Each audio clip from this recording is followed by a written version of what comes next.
शीलवान का एक दिन का जीवन श्रेष्ठ होता है। श्रामणेर संकिच की कथा। एक बार 30 भिक्षु भगवान बुद्ध से ध्यान विपश्यना की शिक्षा लेकर श्रावस्ती से 120 योजन दूर एक बड़े से गांव के विहार में रहने लगे। उस गांव के पास एक घना सा जंगल था। उसमें 500 लुटेरे रहते थे। वे देवता को प्रसन्न करने के लिए मानव बलि देना चाहते थे। अतः गांव में प्रविष्ट हुए और बिहार में गए। बिहार में जाकर भिक्षुओं को बोला कि उनमें से एक भिक्षु वन देवता को चढ़ाने के लिए वे लोग उन्हें सौंप दें। सभी भिक्षु डर गए और कांपने लगे। उनमें से कई भिक्षुओं ने अपने आप को लुटेरों को हवाले कर दिया। उनमें से श्रामणेर संकिच भी था। वह अभी 7 वर्ष का था, परंतु उसने अर्हत प्राप्त कर लिया था।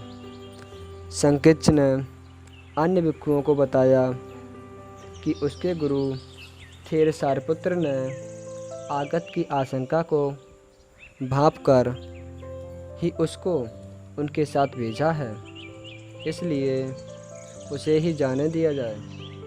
ऐसा कहते हुए वह लुटेरों के साथ चल दिया। श्रामणेर के जाने से सबको दुख सताता रहा।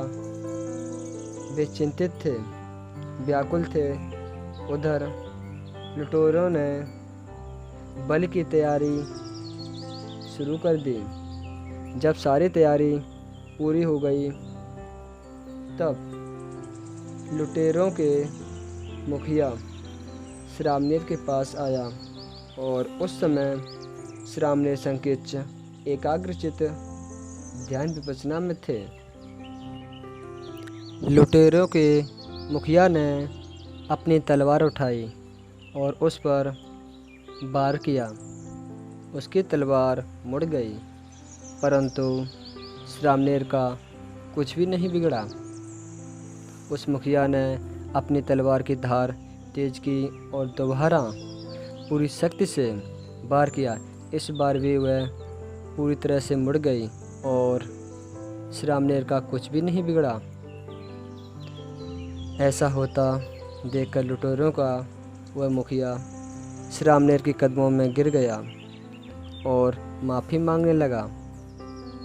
सभी 500 लुटेरों अचंभित थे, भयभीत थे और वे गिड़गिड़ाने लगे, विनती करने लगे और उन्होंने प्रवज्जा की अनुमति मांगी।